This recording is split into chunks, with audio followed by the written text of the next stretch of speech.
Okay. Ready? Yep. 5, 4, 3, 2, 1. Okay, friends, welcome back. We're in episode. That was so awkward. That's okay. Episode 3, also known as Phase 3 of the pre-divorce, divorce, and post-divorce framework that we've our diary. Well, it's not just our diary. We've got other shared lived experiences with friends and people. But episode 3 represents also, like we said, post-divorce. And I think it's important to call out post-divorce because this is the phase that's forever, right? It is forever. There's no time bound. This is literally the phase that you're in with your ex until you die. Because even though your kids do turn 18, someday, you will still have shared expenses with them. Trying to go to Grandparents' Day? Because I sure am. That's right. And there will be moments about, there's those kids' milestones the rest of their life when they get married, when they have kids, when they have birthdays, when they have graduation, when they, you're just with this person forever. And post-divorce is hopefully where the greatest amount of healing can happen. It's so hard to heal, and you really have to work on yourself during your divorce in order to empower yourself to know that you can get through this. But then post-divorce is where you really get to implement all of the mental health and physical health and emotional health strategies that you've learned, because now you're starting back over. Well, and I would say for Rebecca and I, this is the phase that is the most uncharted territory for us too. I was just thinking that, like, we've talked about the others really fluidly, and this may be a little bit more like thinking, because we're not experts at this. We haven't been all the way through this for a long time. Right. So this is the phase for us that we have the least amount of experience. We were certainly, I would say we're most experienced at pre-divorce. We had a lot of experience pre-divorce. And then the time of divorce process was clear. Several people through divorces now. I take this back. I think you originally early on, and then me as well. I think there are communities that emerge, and I'll give you a couple other examples real quick. I think when I have seen.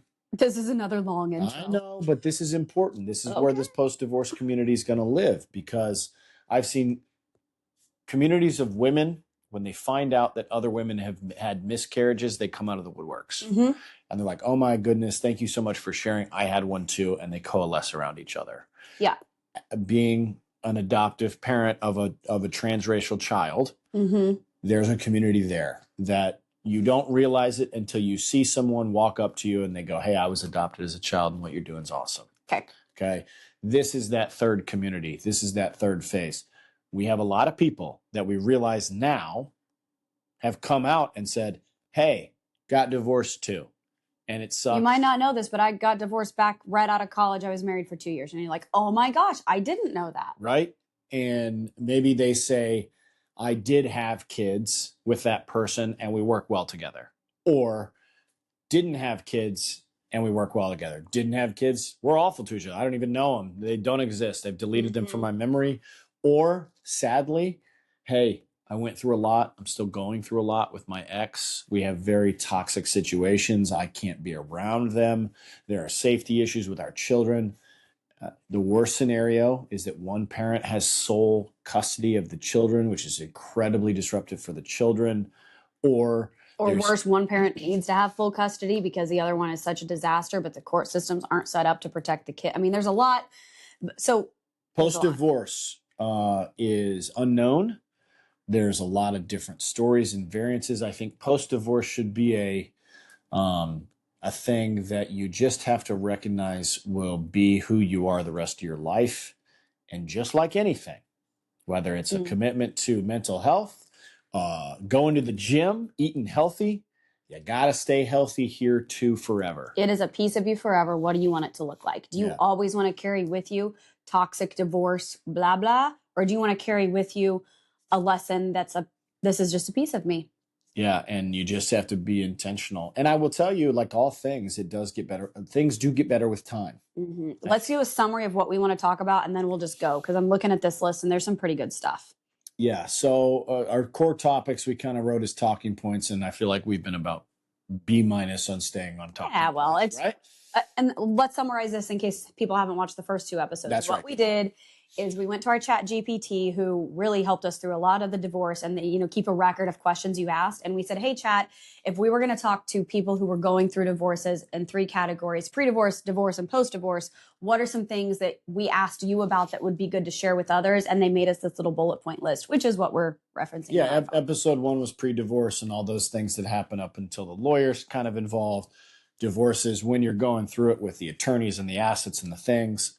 And now let's assume that this phase in your life is that divorce decree's been signed and it's been executed.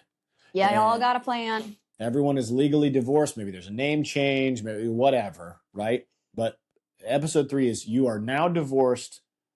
You're not done, right? You're certainly not done, especially with children. A lot of our experience is framed with children, but knowing that that is the thing that probably needs the most help. If you just got a divorce and it's clean and your assets are clean or whatever, you don't really have to identify as post-divorce. Right? I am like clapping for you big time, other than maybe healing. Maybe some healing and emotionals, and maybe there's some assets or whatever. But these episodes are really for people that are hurting, that are dealing with children, toxic exes, non-toxic exes. Yeah. I mean, you don't have to have a bad ex to still have to be intentional about post-divorce being good to yourself and to your children. Right. So in our core topics here is, who am I now? Or what am I now? Right.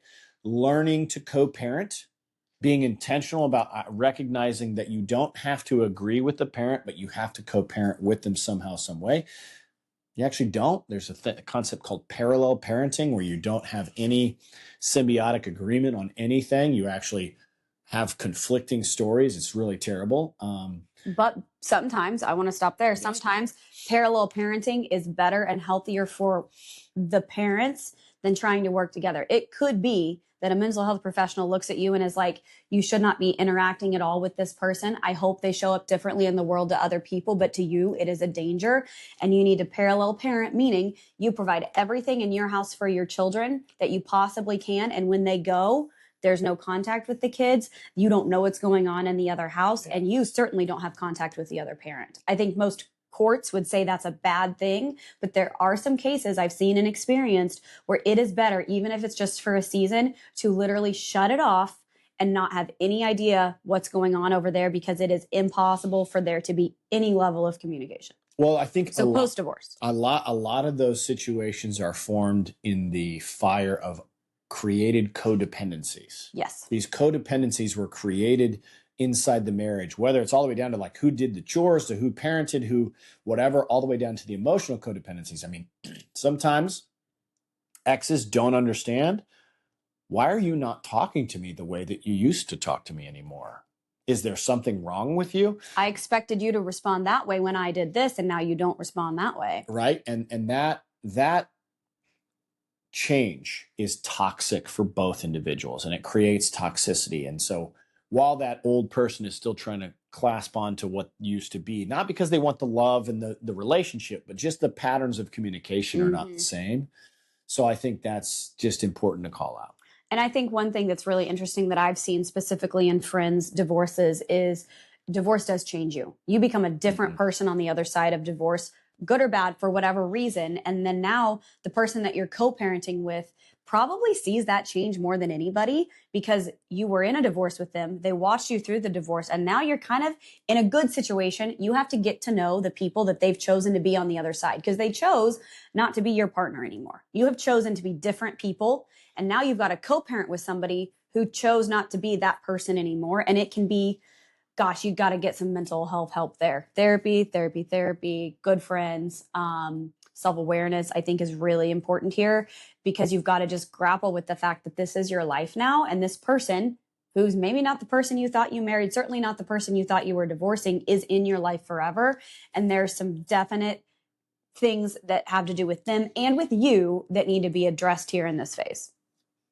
Go ahead. Were you high-fiving me? No, I was raising my hand. Okay, but I took the high five. That was cute. I'm going to say these 2 bullet points, and then I'm going to steal the spotlight just for a quick second. Okay. Next 2 bullet points are new friends and new traditions. Aww. And what we miss and what we're grateful to let go. The reason why we're together, the reason why we are together is very simple. I watched Rebecca go through this process publicly. And the one video that she posted that finally made me decide I need to reach out to this woman is when she said, I am going through the hardest thing in the world right now, which is divorcing my in-laws, basically, is what she said. She said, It hurts. My mother-in-law, who I had a relationship with, who gave me honest feedback and good feedback and bad feedback, I've lost her. And I know I'm going to lose her even more, and that sucks. And at the same time in my marriage, I was losing my nieces and nephews and my brother-in-laws and sister-in-law. And that sucked. And it made me reach out to her and say, hey, what you're going through is a lived experience of so many other people. And I thank you for sharing it. And that's why we're here right now in this, in our kitchen, talking about this right now, is that if there would have been more people talking about the pain of what it's like, maybe there would have been maybe we would have made better decisions in phase 2. I don't know. Right? Maybe not, but at least there would have been more familiarity with it, right? And less surprise. So you're going to miss things. You're going to miss people. You are going to have to treat them like miniature funerals. Funerals are a loss and then grief. And if you don't grieve the loss of people in your life that you'll never talk to again, it's going to mess you up. And that's what you're going to have to realize, is that you will have to make new friends. You will have to make new traditions. You will have to understand that you will not talk to these people, and you have to make peace with it. And you have to make peace with it with a smile on, because if you don't, you're going to transfer all that grief to your kids. And because those people in most situations will still be, when you're talking specifically about family, they still play the same role in your kids' lives. You're just not a part of it. And there's so much grief.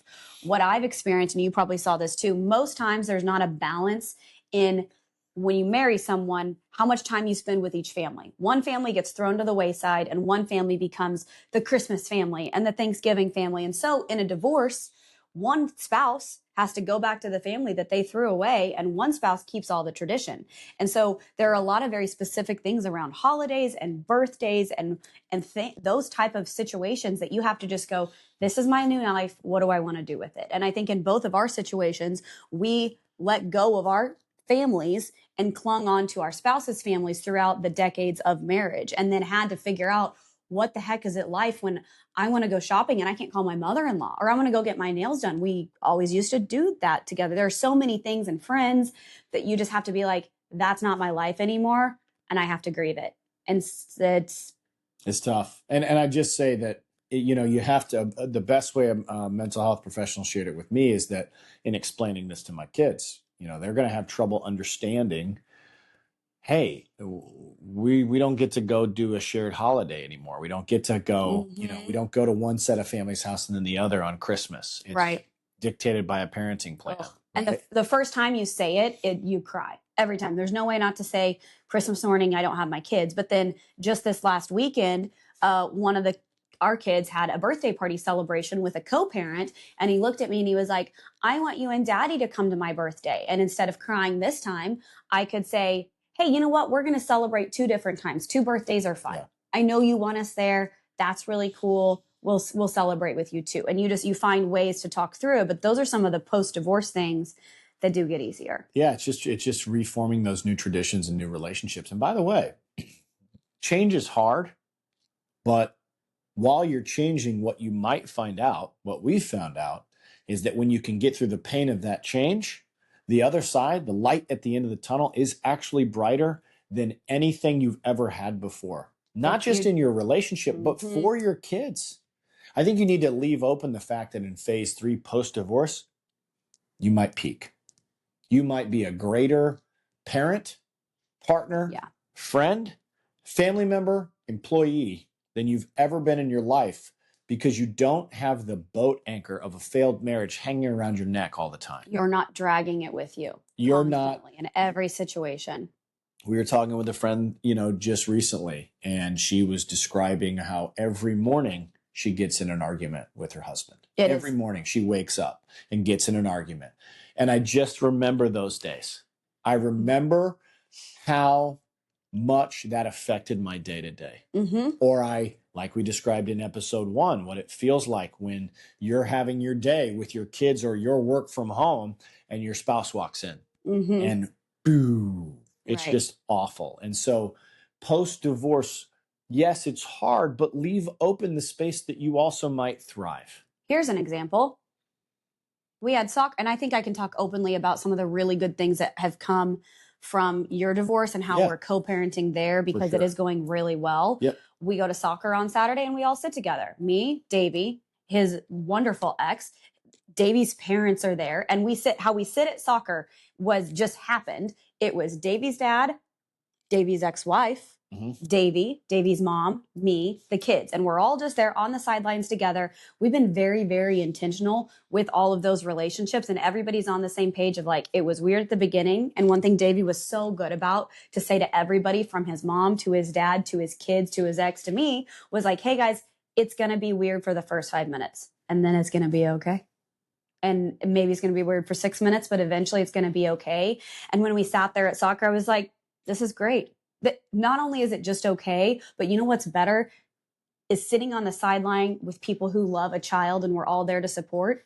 That's way better than sitting on a sideline with people who you're fighting with, cats and dogs, and can't wait to get back in that car and go at it with each other. Well, how about this one? Way better. Having the child exit the soccer field, and because you're trying, regardless of whose day it is, whose parenting time it is, which, by the way, it's never mommy's time or daddy's time. Let's talk about that. It's always the children's time. Let's talk about that. But because one parent decides it's their time, they don't want the kid who's exiting the soccer field to say hello, goodbye, a hug to their parent. That is absolutely absurd that would ever happen. Post-divorce, you better get really comfortable with the idea that when you pull up to the soccer game, mommy might come and get the son out of the car seat and walk him to the field, because that is that child's one life. He doesn't care that it's daddy's day on paper or mommy's day on paper. It's people here who love him. And that's one of the parenting things that you really have to just wrap your head around is this is my child's life, not mine in this instance. I've watched so many toxic parents say, well, this is my time. The kid needs to be with me. It's inappropriate for you to be. Man, look, your kid's running off the soccer field. He's happy or sad about how he played in the game or whatever. He wants a hug from his mom and his dad. Last thing he wants is to walk up and feel tension between you two. There's some parenting things that have to be done. And as co-parents, now we're all co-parenting it. Me and you and your ex-wife and her new boyfriend and anybody else who happens to be around, we are all on the same page of raising these kids together. Post-divorce, imagine a kid feeling bad about saying hi to one parent because that will frustrate the other parent. That's awful. That's awful. And it happens all the time. It happens all the time. And these are the post-divorce things that hopefully are getting better with time. But they won't get better with time unless you're intentional about being aware of them, because they can spiral. Now, post-divorce, at this point in the process, what do you have? You've gone through the divorce process. You have an executed business agreement signed by a judge that dictates a lot of very interesting things. It may dictate how much child support goes back and forth from one house to the other, how much spousal support goes back and forth to the other.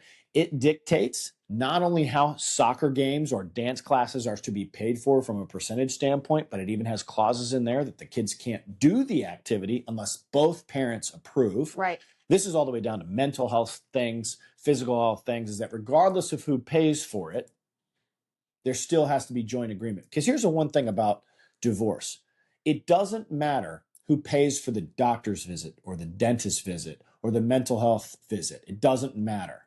In most good divorce decrees, the parents still have to agree on the mental health strategy, because because your expense arrangement might mean that one kid is paying for it or one parent is paying for it the other. Hey, I don't like how that doctor spoke to my son. I don't like that mental health strategy. You may not like it. If you're paying for it, you still have to gain agreement from your ex. Right. And that's something that's tough on both sides. I mean, we've been on both sides where we didn't agree with a strategy but had to pay for it, or didn't want to pay for it but thought that was the good strategy. And you just have to reconcile. Again, at this point in the process, you've got a piece of paper. It's a piece of paper. And your only remedy, if something in that piece of paper is violated, it's to haul that person back into court. Right. Now, don't be afraid either.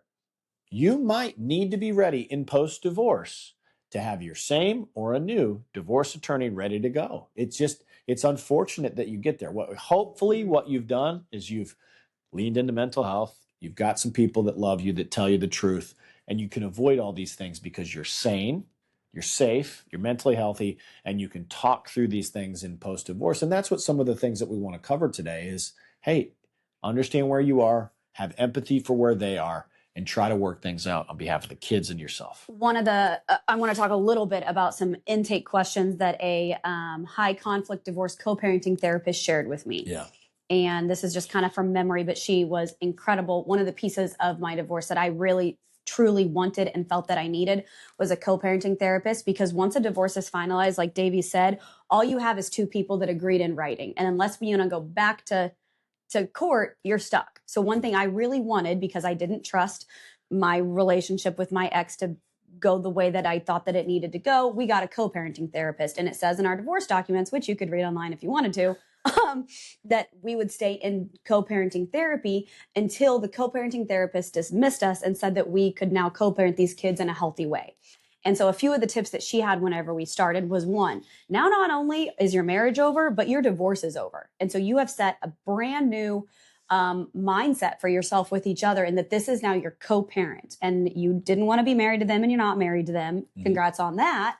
But now you've got to figure out how to co-parent with this person. And with that, there's a few things like nothing gets brought up from the past. We always focus on the kids.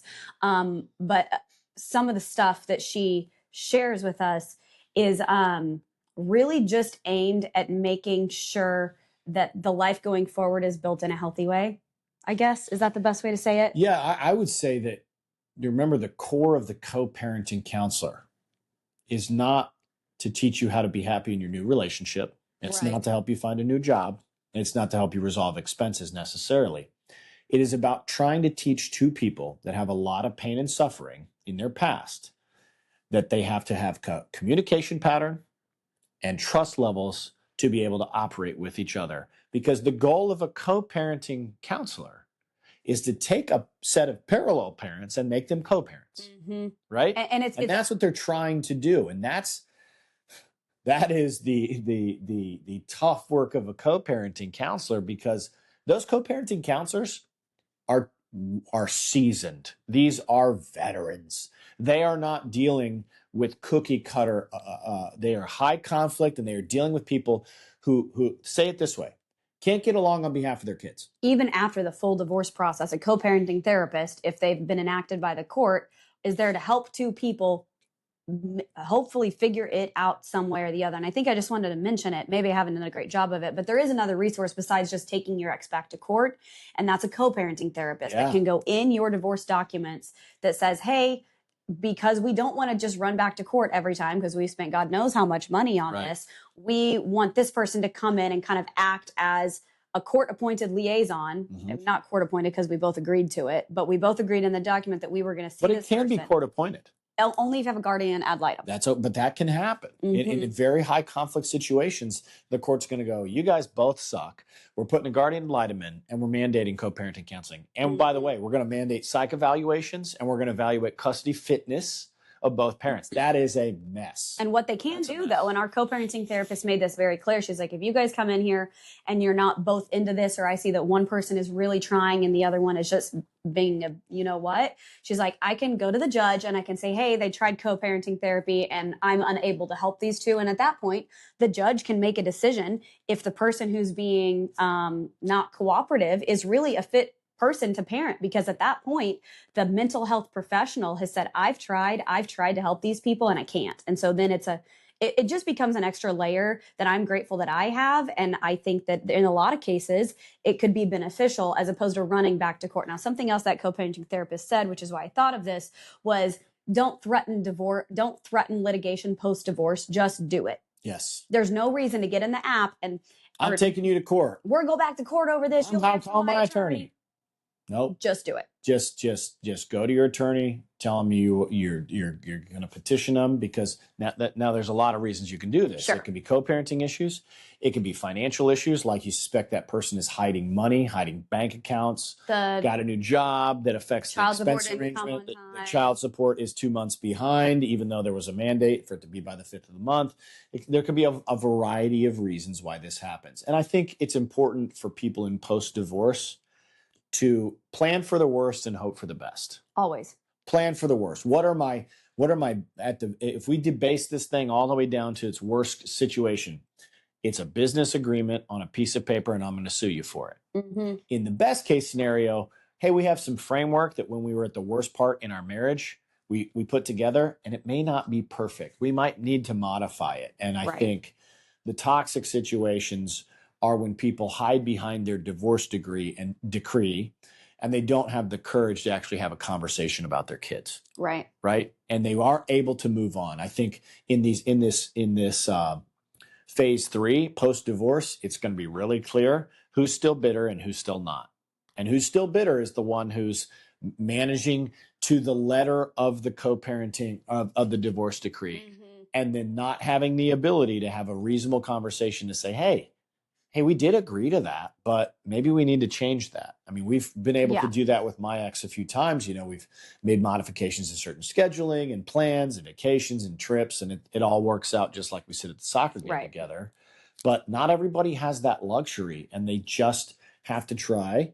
And like I said, there's times where you hope for the best and you plan for the worst. Don't be afraid to call an attorney. Don't be afraid to do it. Don't be afraid to seek counsel. You may have tried everything you could have, and there's no other resolution but court. Now, what's cheaper than an attorney is ChatGPT, and let's get into a tip here, right? So for $20 a month when we're recording this, you can have an AI system, and what we've both done is uploaded our divorce decree, all however many pages of it, into ChatGPT.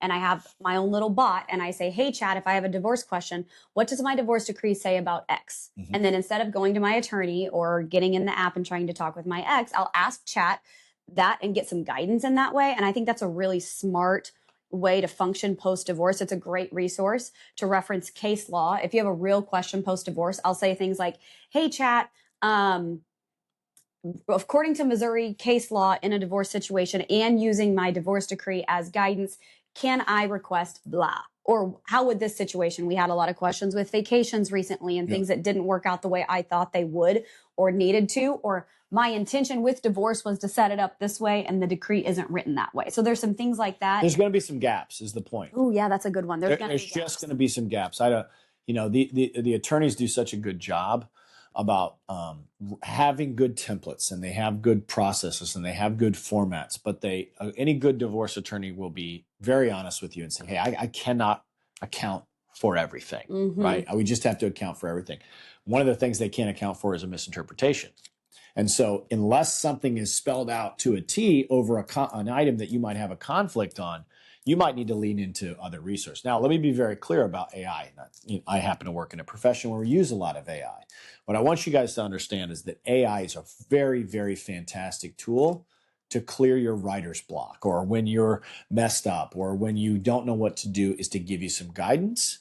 But it's always important to make sure that you live within the bounds of the state law that you are governed by, and consult an attorney when you need to. I think any lawyer would tell us that, like, hey, ChatGPT is not a lawyer. We know that. But sometimes you need somebody, a sounding board, an unemotional sounding board in an AI bot or something like that to bounce some ideas off of, to understand, even at a basic conceptual level, if your line of thinking makes sense. And the reason that you get confused is because it involves your kids and all your past trauma.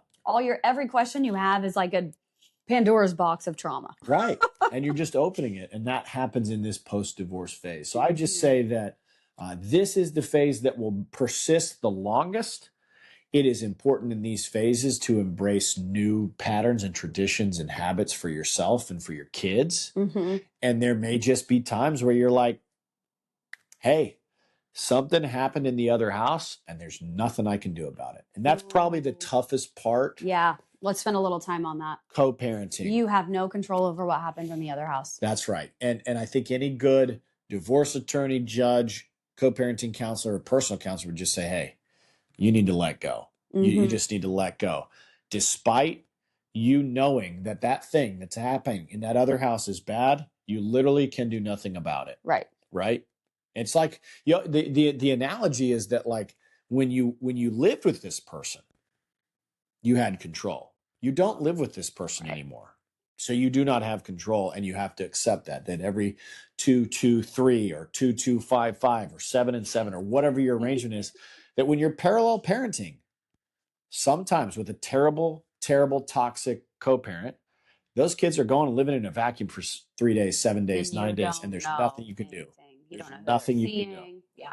You know what? That actually reminded me of something funny so we don't spiral in the wrong direction with this. You know, in college, if you meet a new friend, you're like, hey, what's your major? And that tells you a lot about the person. Yes.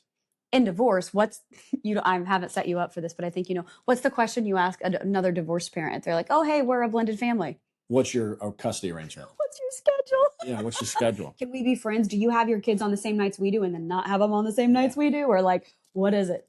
Yeah, I will tell you that I have started to appreciate our situation as truly unique in a lot of ways. One is that we fell in love very quickly, early on in both of our processes.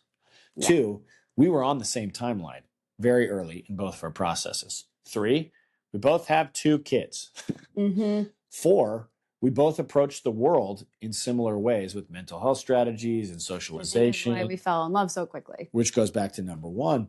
But not everybody is as lucky to have these sets of circumstances fall into place in such a perfect way. And so, in lieu of having Can I just all of the stars correct that fall into place and say we both did a lot of work? True. A lot of work during our old marriages, during our divorces to be the people that we are today. Yeah. I think more than anything, we were both working on ourselves equally. And when we recognized that in the other person, we were like, yes. Yeah.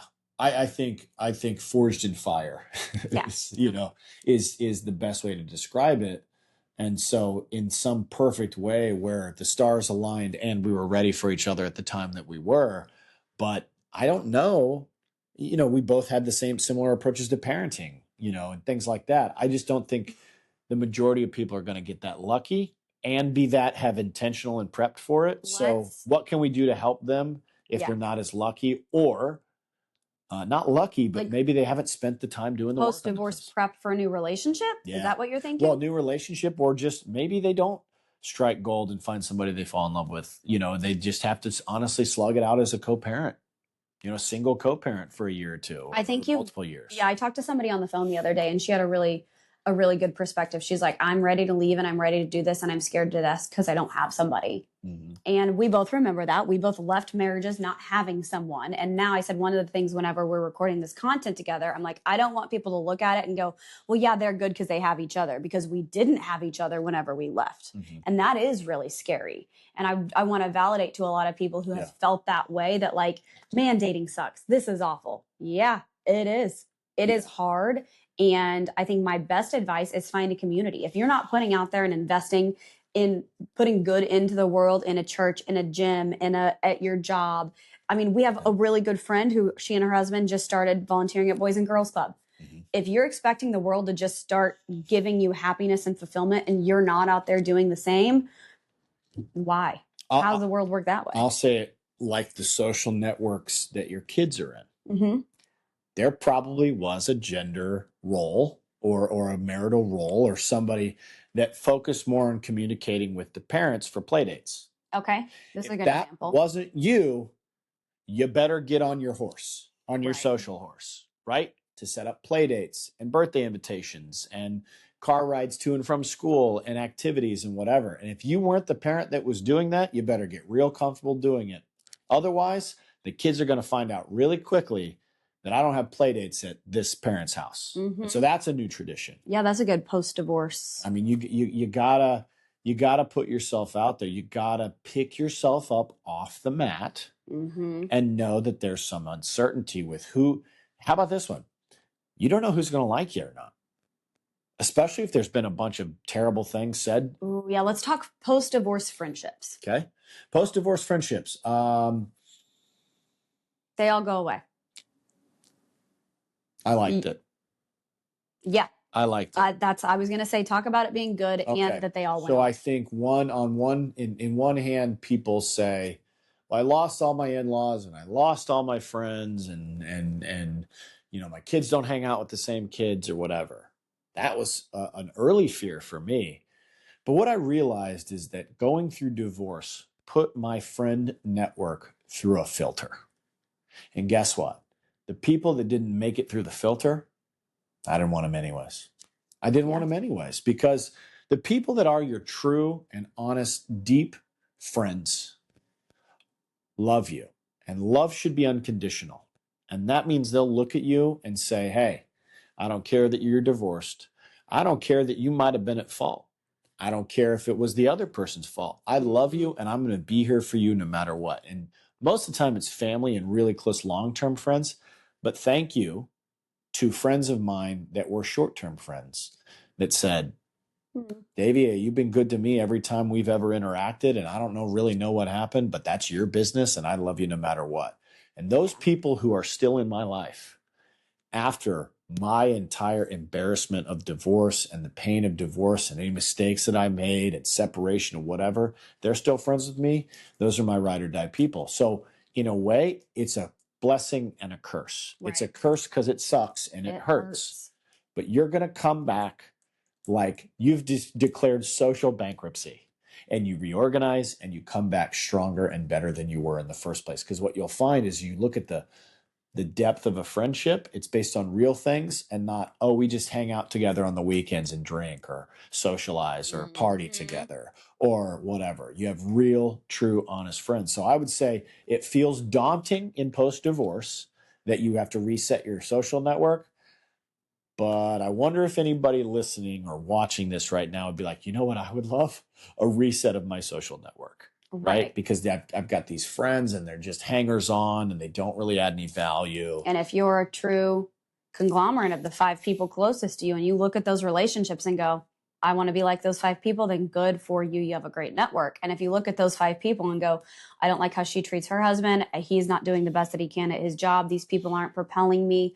Maybe, hey, those people got me here, so thanks for that. Right. And then you have a reset. Yeah. So I'd say it's it hurts and it sucks because you lose relationships that you need to grieve. Yeah. But trust me when I say, when you go through divorce, the people that show up afterwards, every one of them is like they're throwing you a life preserver. Mm-hmm. And they're helping you swim back to shore. And it's just, I'll get emotional talking about it at times when certain people showed up and said, hey, I love you anyways. That's what kept me going, so it's a blessing to have those people stand up for you and thank you and help you stand up, you know? Yeah, it was pretty amazing. And had I not gone through divorce, I never would have the clarity of those friendships and partnerships. And so that's one thing I would say about the reforming your social networks, probably around other people who are empathetic and understand what you've gone through. I mean, we've become closer with friends and family members who are also dealing with divorce. Half of our friends situations, right? Or whatever. They're dealing with co-parenting situations, or they're dealing with divorce, and they're like, hey, we get it. It's nuts. Call us if you ever need anything. It's been really cool. And I have some really good friends who I can call and have called, and they'll be like, hey, you got to let that part go. That part you're not dealing with the right way, or, whatever the case may be. And those are the people you want in your life who can zoom out and look down and go, I got your back on this, as opposed to some friends, sometimes people who've watched you go through the divorce process when you didn't, set it up the right way. Now those are just your toxic friends. And anytime you talk about your person post-divorce, your ex post-divorce, they're going to degrade them and, say horrible things about them. And that's not what you need post-divorce. You need somebody who's going to be like, hey, that's the mother of your children. Why don't you take a lap and come back and talk about her in a more respectful way? Okay, guys, as I was editing this episode, I realized there's some really good content at the end of this, and I don't want it to get lost in the depths of YouTube. So I'm going to cut right here and make this a 2-part series. We've got pre-divorce, mid-divorce, and now 2-part post-divorce. The last half of this, we talk a little bit more about relationships, introductions to kids, and what that looks and feels like post-divorce. So head on over to the second video, which I will link below, and we'll see you soon.